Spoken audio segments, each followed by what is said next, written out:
Good day, everyone. Here in the Philippines it's 2:18 in the afternoon, January 13. Of course, with divine faith. Say hi. Okay.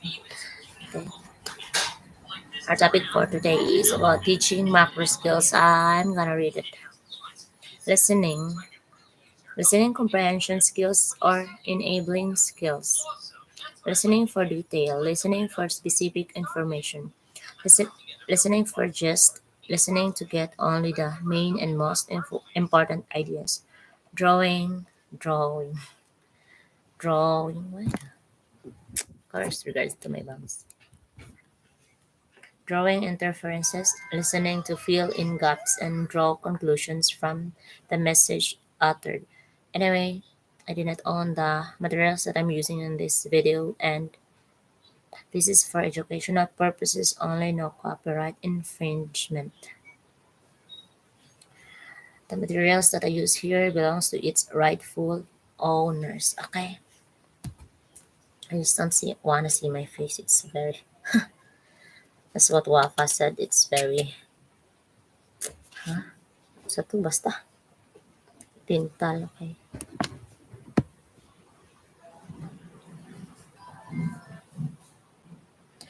Drawing inference. Okay, gonna read it from the start. Teaching macro skills. Our topic for today is about teaching macro skills. Listening.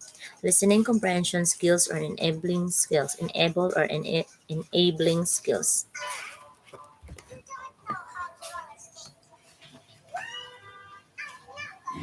Listening for detail, listening for specific information.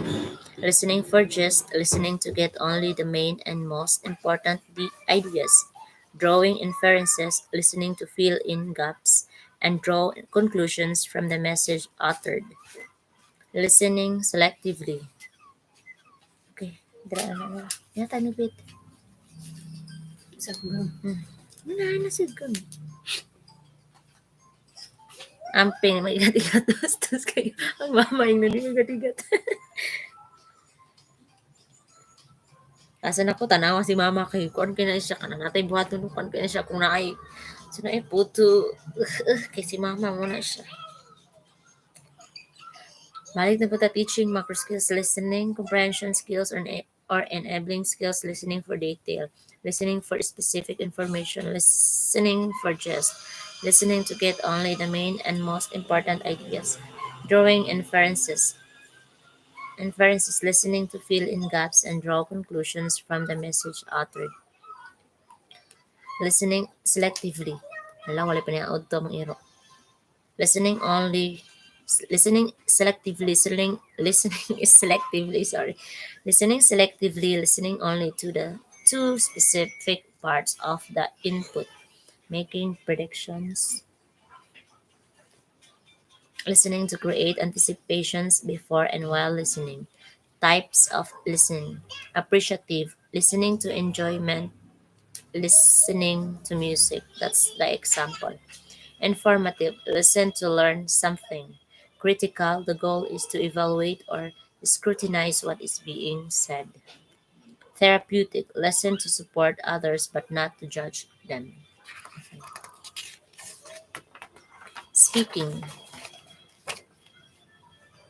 linguistic interference, applying knowledge from their native language to a second language. The intercultural speaker. Okay ra ka? Dahil makal na. The intercultural speaker, who is I'll just let the motorcycle pass. Intercultural speaker who is allowed to retain his or her social, linguistic, and cultural baggage and isn't required to imitate the native speaker. Intelligibility is whether an utterance. Okay lang mo si ate be, kaisa lang. Okay, ikaw ka ba lang pronounce? Okay, balik lang na to ha. Utterance. I'm really not good in pronunciation. Utterance. Na.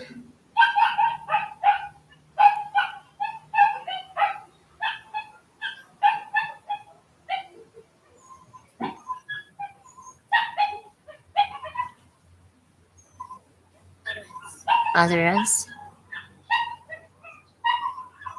Utterance. Utterance. Okay, utterance. Semua ko na English pronunciation. Utterance. Baby. Utterance.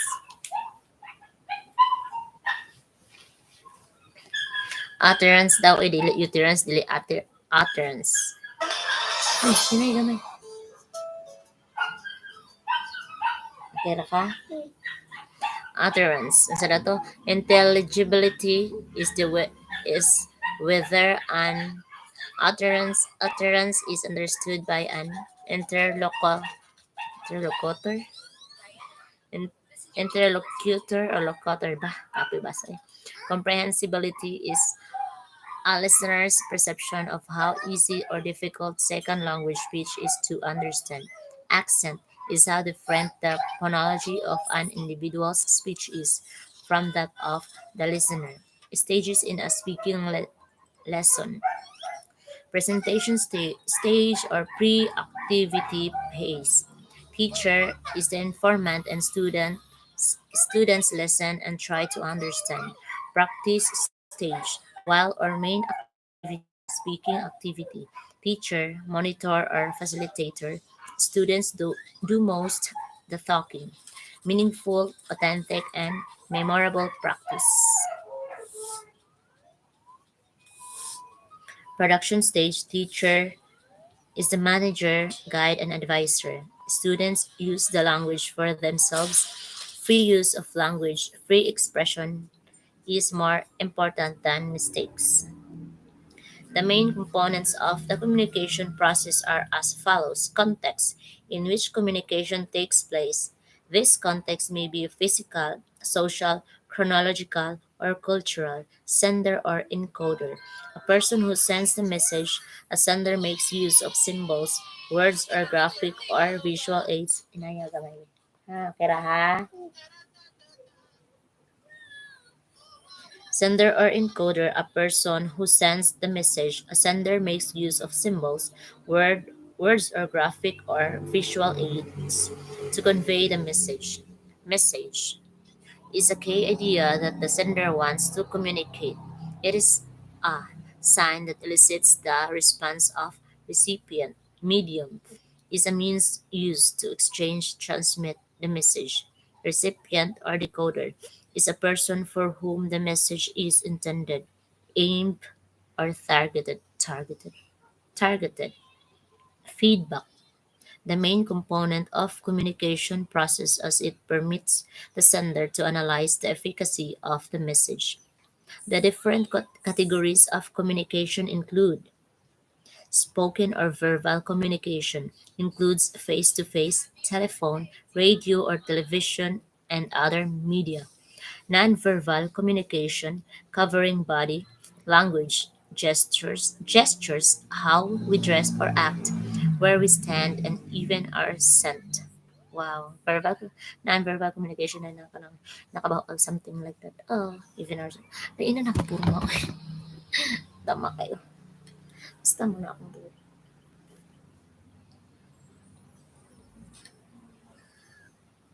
Lain. Siya. Di siya tupong.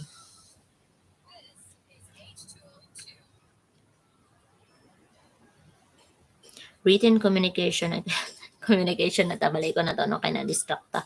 The different categories of communication include spoken or verbal communication, includes face-to-face, telephone, radio or television, and other media.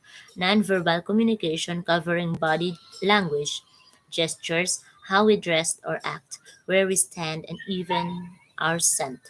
Written communication, this includes letters, emails, social media, books, magazines, internet, the internet, visualizations, graphs and charts, maps or logos. Takarag pronounce. Basta ang speaking, linguistic interference, the intercultural speaker, the intelligibility, comprehensibility, accent, then stages in speaking lesson, okay, presentation stage or pre-activity phase, practice stage while or main activity, speaking activity, then The third is production stage. Then the main components of communication process are as follows: context, sender, encoder, message, medium, recipient or decoder, feedback. Then the different categories of communication include spoken or verbal communication, non-verbal communication, written communication, visualization, visualization, visualization,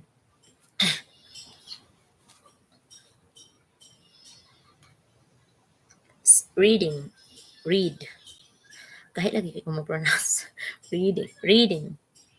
Schema theory states that all knowledge is organized into units. Within these units of knowledge, or schemata, is stored information. A schemata then is a generalized description or a conceptual system for understanding knowledge, how knowledge is represented, and how it is used. Comprehension monitoring is the ability to accurately assess one's own comprehension. Goals of teaching reading.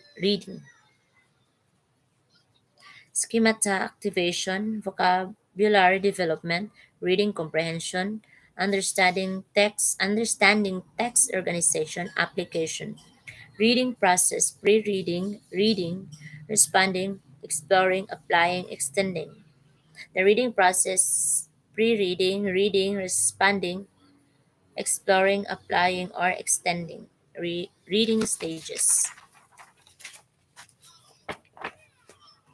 Pre-reading strategies to prepare learners for the text they are going to read, to activate students' schemata and previous knowledge about the topic, while reading strategies to actually read the text and decode the message being conveyed, to provide them with the appropriate strategies to develop their reading skills, post reading strategies to react to the text they have just read, reading strategies, spawn strategy to examine complex issues while thinking critically about a reading selection. Spawn means special powers, problem solving, alternative viewpoints, what if, and next. Clients, cleans. Karon pa ko kabasa ni. Clients, the spelling is CLINES, are gradients used to help learners refine their knowledge of words, describing a similar attribute or shades of meaning. Example, chilly, cold, freezing, flat, shallow, deep, fathomless. Okay. Strategies in reading comprehension. The RTA or directed reading thinking ability. The RTA directed reading thinking ability. Directed reading hala, thinking ability. Comprehension through predicting the text is Q3R or survey question, read, retrieve, and review. A reading comprehension method is Q4R survey, question, read, retrieve, relate, and review. IRI or informal reading inventory. RII. Baka, ako yung basag English. Pagkaba pa sa ilangin. IRI, Informal Reading Inventory, determines students' needs. Skimming means looking at a text or chapter quickly in order to have a general idea of the contents. Scanning means looking at a text to find some particular information.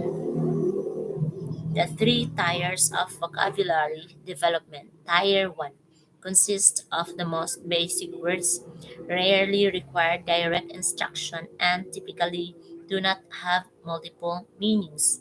Sight words, nouns, verbs, adjectives, and early reading words. Examples: book, girl, sad, run, dog, and orange.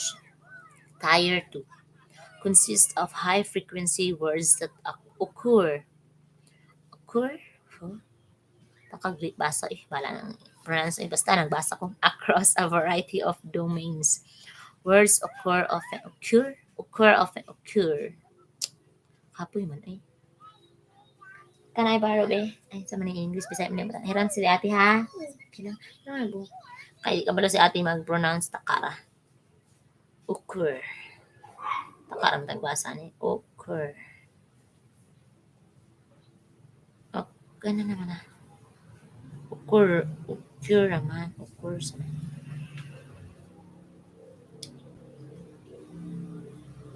occur. Occur. Ni. Occur.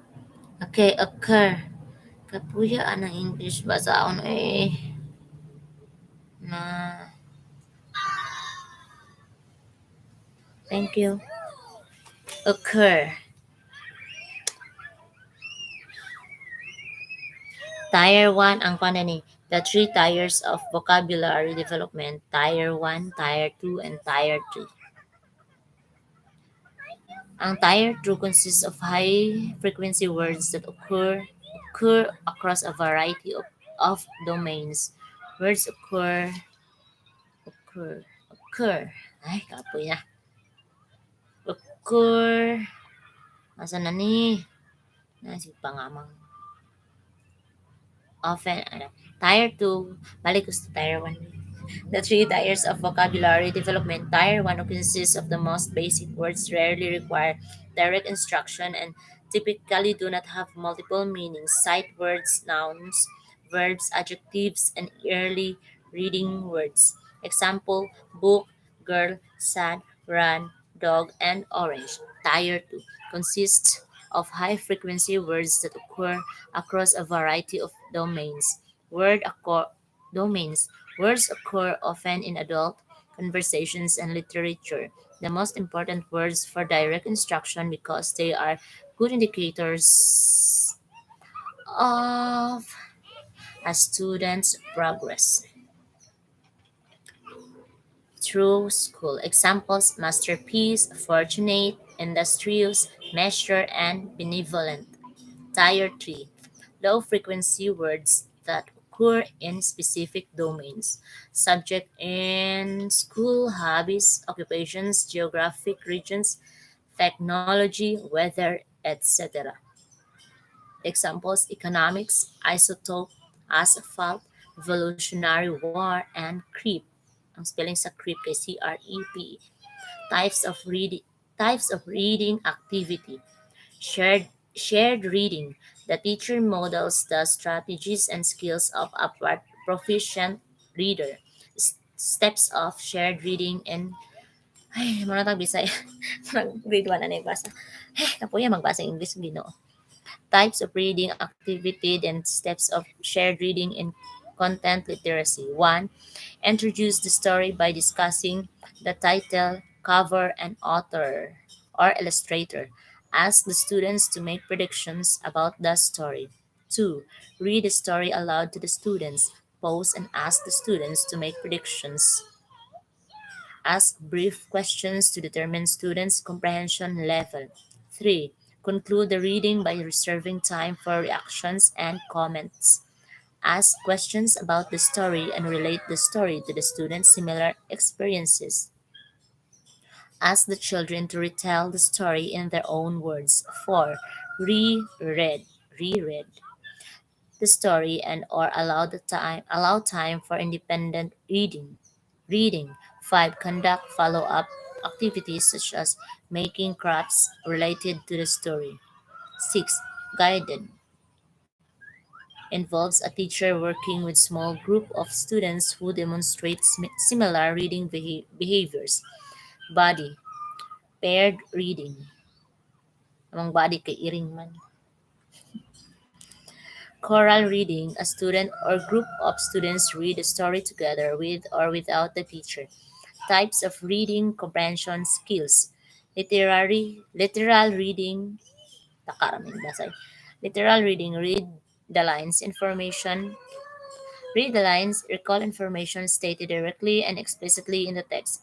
Factual, recall character, setting or time details, action, events, list, sequence. Answers found directly in the text or by information readily available outside the sources. Shout out sa 1 million viewer. Interferential or interpretive reading. read between the lines, interpret information implied in the text. Interferential answers to these questions may be implied, address, motivate, sila motive. Ay, gitan ana di para mao.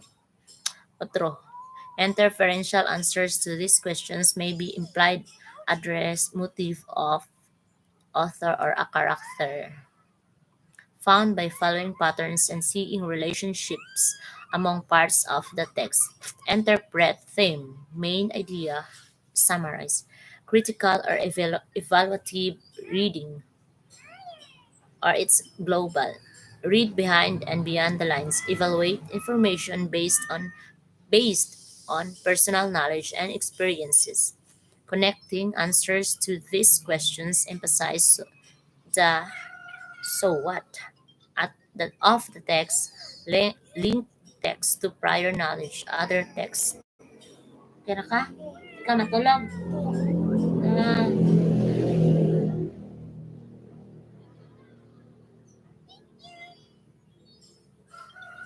si Divine Faith. Ako kauban si Divine Faith sa Nayaps. Pero balik na ta. Asan ako?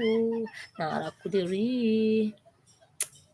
Nata sa connecting under sa critical or evaluative reading, which is global.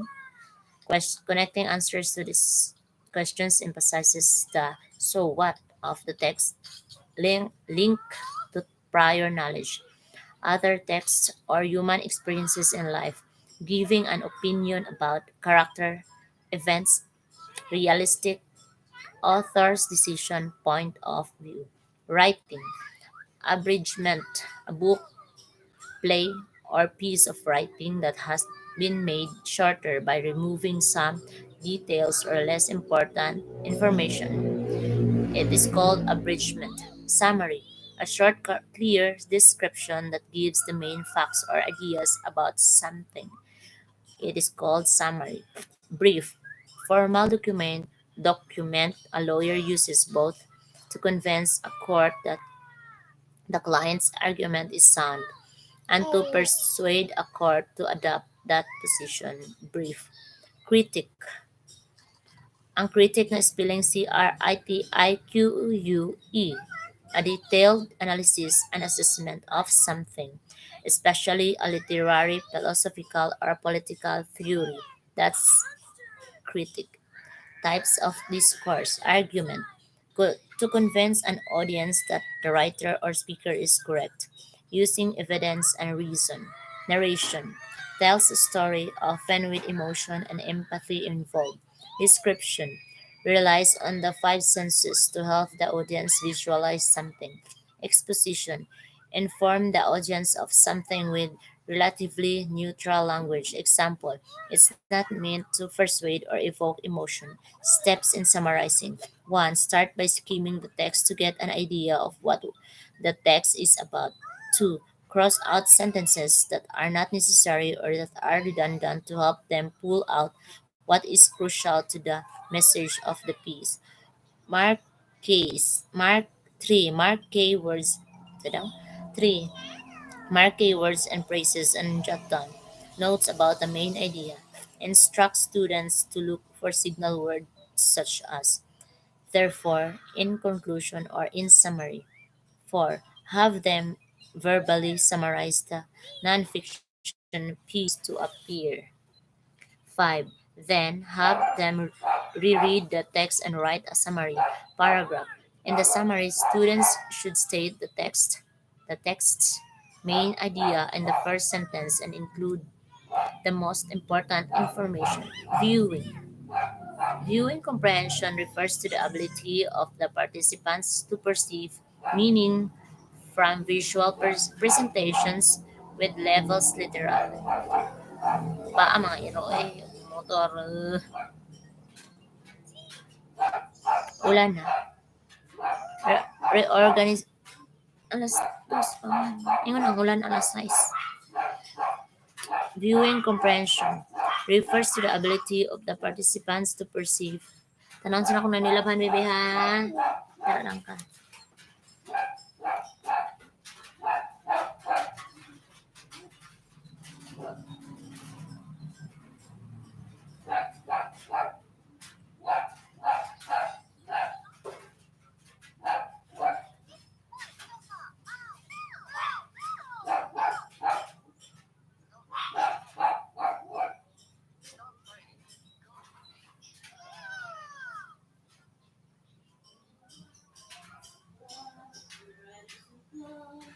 I'm standing here outside my face. Stagina man gud mo. I don't know.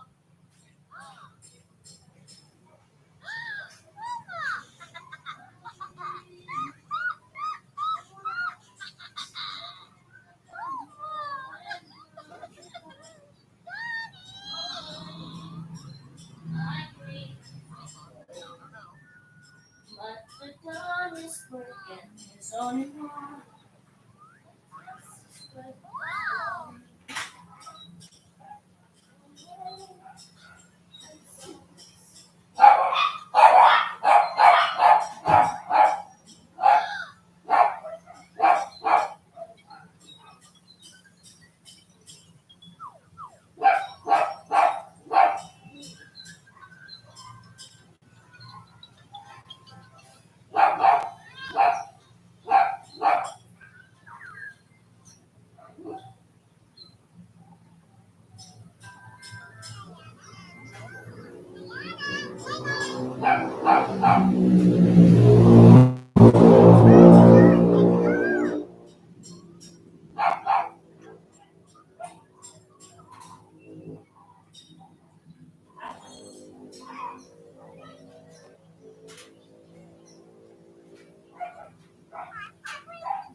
Pera ka, Bet. Agad. Nawala po sa akong gibuhat. Wala ni dayon ang ulan. So, na to? Viewing comprehension under sa viewing refers to the ability of the participants to perceive meaning from visual representations with levels literal, reorganizational, inferential, evaluation, and appreciation comprehension. Hoy, Kusme! Ay, luwag ka na si Charlotte na to. Pre- Preparation and evaluation of instructional materials. Ato, ikaw yung brightness, baby. Kaya kasi makaraot sa imong mata. Ha? Mm. Uy, no. Mm. Preparation and evaluation of instructional materials. Points to remember in adapting materials. 1. Techniques are selected according to the aspect of the material that needs alteration. 2. Content can be adapted using a range of techniques. Single content technique can be applied to different content area. 3. It can have both quantitative and qualitative effects. 4. Techniques can be used individually or in combination with others. Pila mo edad be? 3 no? Isa. 3. Modifying content refers to the internal change approach approach or focus of an exercise. Rewriting is done when some linguistic content needs modification for the materials to be more communicative. Restructuring applies to classroom management. Modifying tasks.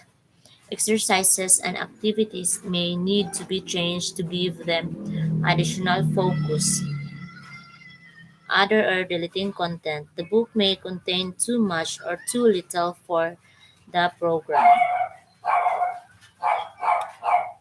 Reorganizing content. A teacher may decide to reorganize the syllabus of the book and arrange the units and what she considers a more suitable order. Addressing omissions. The text may omit items that the teacher feels are important. For example, a teacher may add vocabulary activities or grammar activities to a unit. Extending tasks. Exercises may contain insufficient practice and additional practice. Tasks may need to be added. Ang sarap to? Nawala ko. Bye na. Thank you for watching. Sa mga nasaag. Kapoy nagbasa. Bye. Have a good day.